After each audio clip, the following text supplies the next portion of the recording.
Dalam budaya kuno yang erat dengan dunia mistis, rambut menjadi salah satu yang paling efektif untuk dijadikan media santet. Karena pada rambut tersimpan DNA manusia yang tidak mudah hilang dalam waktu yang lama.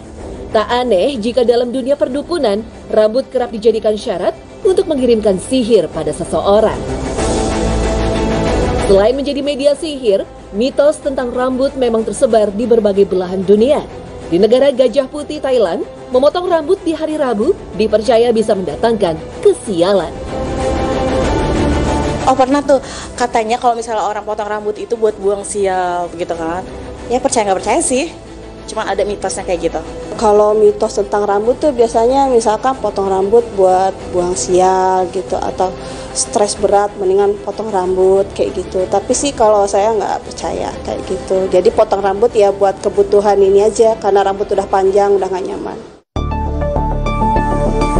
Bagi masyarakat etnis Yao yang menetap di sebuah desa kuno Huangluo, Tiongkok, rambut ibarat harta yang sangat berharga. Di desa yang berjuluk Long Hair Village ini, hampir seluruh wanitanya berambut panjang dan indah. Padahal perawatannya sangat sederhana, hanya dengan menggunakan air cucian beras. Sementara di Indonesia, penampakan wanita berambut panjang justru sering dikaitkan dengan sosok hantu wanita yang mati penasaran. Bagaimanapun, karena posisinya yang ada di bagian atas kepala, rambut menjadi sesuatu yang dinilai penting dan sakral, tidak boleh diperlakukan secara sembarangan. Cerita soal rambut itu ya, kalau dalam perspektif masyarakat kan dari dulu dianggap dia sebagai mahkota. Oleh karena dia mahkota, dan memang dia letaknya kan di kepala kita. Kepala kita itu sesuatu yang mesti dihormatin. Makanya dulu kalau ada anak-anak suka bercanda pegang-pegangan kepala itu sesuatu yang sebetulnya kurang bagus gitu ya, kurang baik. Jadi sebagai mahkota, maka di dalam dirinya itu, di dalam si rambut itu memiliki beberapa hal, pantangan kah, rawatan kah, dan seterusnya dan seterusnya.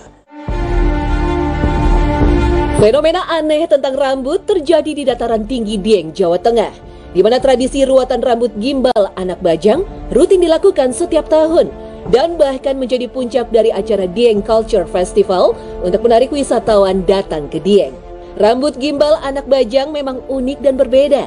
Tak boleh dipotong sembarangan karena bisa menyebabkan petaka. Menurut legenda, anak-anak rambut gimbal adalah titipan dari Nyai Roro Ronce, salah seorang utusan dari penguasa Laut Selatan, Nyai Roro Kidul. Memang kawan-kawan kita dari kawasan Dieng itu, beberapa di antara mereka memiliki rambut gimbal seperti itu. Dan rambut gimbal itu memang katanya merupakan khadam, merupakan anak buah kalau cara sekarang itu ya, anak buah dari makhluk-makhluk luar biasa yang diyakini oleh orang Jawa pada masa lalu. Kalau yang paling top kan di dalam perspektif ini adalah misalnya Ratu Laut Kidul. Jadi dikaitkan dengan si Nyi Roro Kidul dengan keberadaan si rambut gimbal yang ada di Dieng itu. Ya, mitos itu kan memang selalu muncul dan diyakini oleh masyarakat karena dia mitos itu terpelihara dari generasi satu, generasi berikutnya sampai generasi berikutnya, sehingga kalau mereka melanggar dari tata krama urusan itu, maka dia akan dianggap melenceng dari rasa hormat kepada tradisi leluhur mereka. Nyai Roro Ronce dipercaya memiliki rambut yang gimbal. Ia ditugaskan penguasa Laut Selatan untuk menjaga dataran tinggi Dieng dan menitipkan anak-anak gimbal pada Kiai Kolodete, leluhur warga Dieng yang digambarkan memiliki rambut gimbal juga. Keberadaan anak-anak gimbal di Dieng dipercaya akan mendatangkan kemakmuran bagi masyarakat Dieng.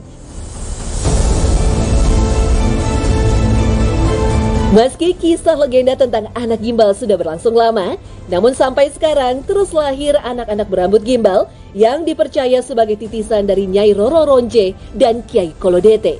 Anehnya, rambut gimbal hanya bisa dipotong ketika sang anak sudah memberi izin. Itu pun dengan syarat yang diajukan sang anak. Syaratnya mulai dari meminta es krim, sepeda, sampai HP terbaru. Jika persyaratan sudah dipenuhi, rambut anak gimbal akan tumbuh kembali menjadi rambut yang normal. Kalau sudah selesai dipotong, Karena itu kan permintaan sudah dipenuhi. Saya sudah mulai 2004 belum ada yang gembel lagi.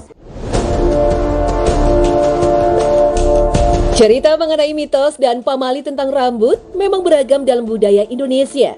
Wanita dari suku Bali tidak diperkenankan memotong rambutnya sendiri di malam hari.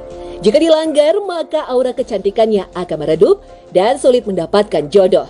Selain itu, banyak juga yang percaya jika menyisir rambut sambil bercermin di tengah malam akan mengundang kehadiran arwah wanita penasaran. Hi, serem.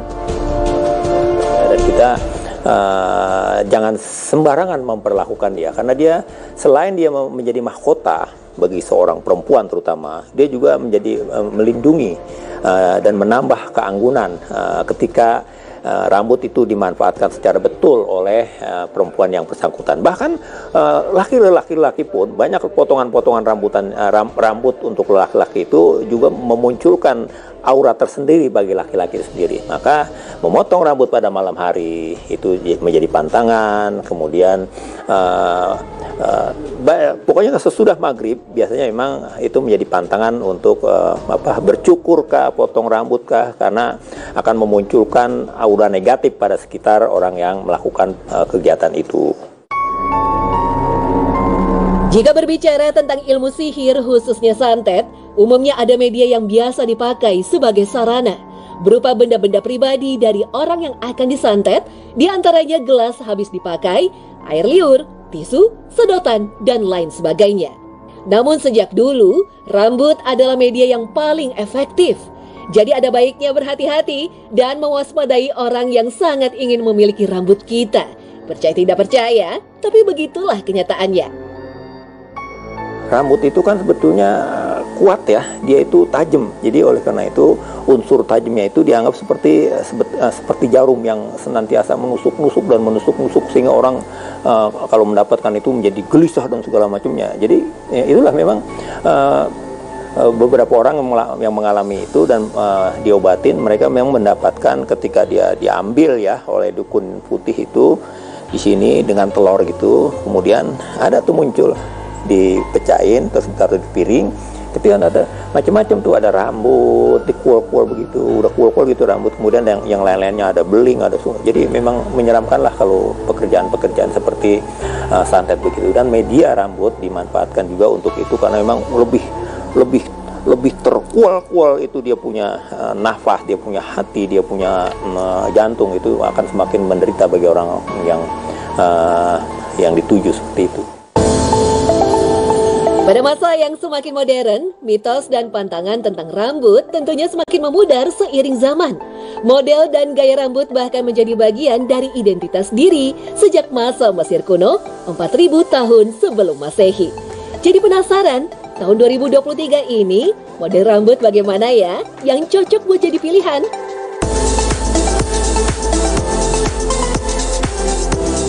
So colorful. Karena benar-benar semuanya pede dan menyambut baik di 2023 setelah pandemi ini, terutama warna-warna pink saya rasa gitu. Warna pink tuh bisa kita lihat ya, kemarin siramannya anaknya Pak Jokowi pun memakai hot pink, memakai shocking pink gitu. Baju-baju tren pun sudah baju-baju warna berani. Saya rasa 2023 itu banyak sekali produk yang mengeluarkan tren warna terbaru, warna yang lebih berani seperti pink atau warna-warna fashion.